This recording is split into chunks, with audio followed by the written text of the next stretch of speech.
Welcome back to Blue Skies over Douglas and the first big event of the weekend race-wise, the 500 Classic. Riders of all ages and bikes, certainly replicas and genuine classics. Would they, could they, that's the distance. The boys were on the grid. A little bit of wind today, a few damp patches, but you're good to go, yeah? Yeah, good to go. We've had all problems all week with the bike. It's just been it's not down to aggression or anything. We've just had problems. Silly thing, you know what it's mate. These old things are used to. It's just because it's a brand new bike. Andy's built a brand new bike to come here, and I think we're realising the stuff that's going wrong with it now. So I have a funny feeling I'll be a couple of 100 yards anyway and might get the seat go off, and that's the height of it. Early back. Yeah, well, I don't care. As long as it's stopped at a pub or something, I'll be happy enough.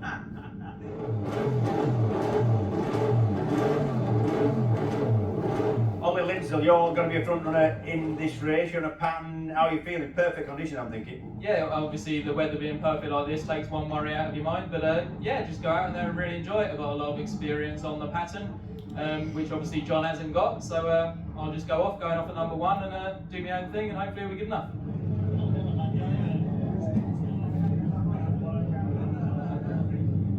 Connor, obviously the weather's fantastic today. How are you feeling for the race? Peaking. I can't wait to get out on this bike. Yeah, Tony O'Donnell and his wife Denise have put a big effort into this. We had problems all week and I just can't wait. I want to get across the line for him.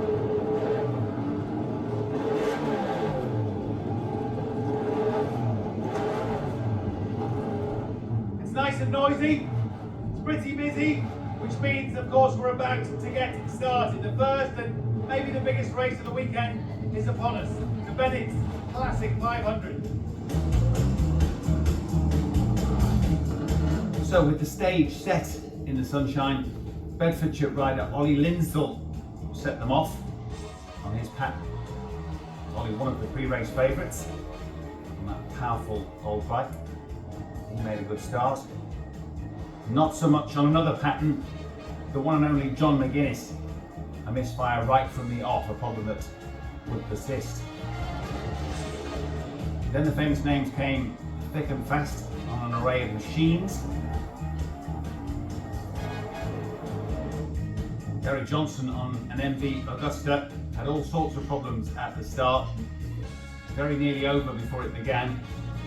Although after a valiant effort, Gary did get the bike up and running.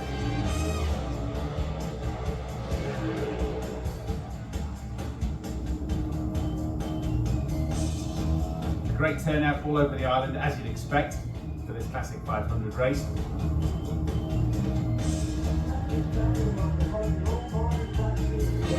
As predicted, Ollie Lindsell making the most of his pattern machine, actually breaking the lap record for this race on his very first lap.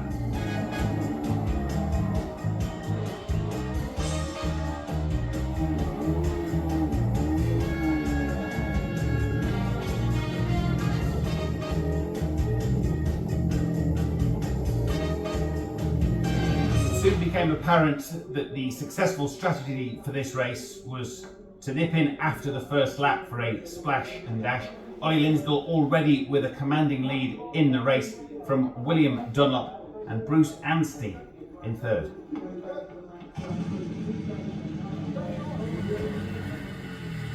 Not so good though for Michael Dunlop, William's brother. You can hear his bike in a bit of distress. And despite the best efforts of team and rider, Michael's Norton gave up the ghost.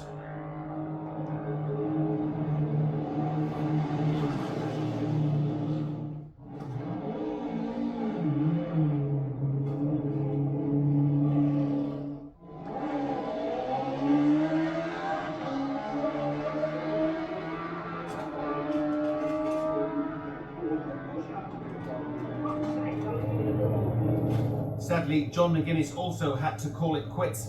His misfiring pattern never settled into its groove. His team had been battling with this problem all week, but despite and crawling all over the bike. They never quite got to the bottom of it, leaving John a bit frustrated. The man with 20 TT wins to his name wasn't going to add another on this occasion. John, I watched you off the start, quite a misfire, same problems as practice.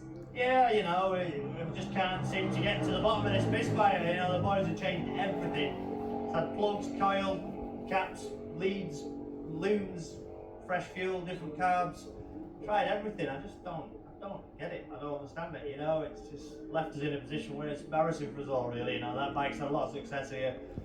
You know, Roger and his team, and you know, I jumped on it. And it's been a bit of a disaster for me, but really disappointed. You know, I just Locker passed me, William Dunlop passed me, and all the boys have done a ding dong on their own. And conditions out there, you can't get any better conditions out there. And you know, here I am parked up, so I look like them boys are having a lot of fun, and I'm parked up, but I'm speechless really. You know, I've done 2 laps on it.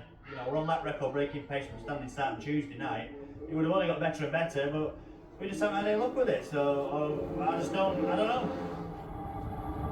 The Kiwi, Bruce Anstey, and his Macintosh were third after the first lap, but on lap 2, up the mountain at Brandywell, suddenly Bruce's race was run.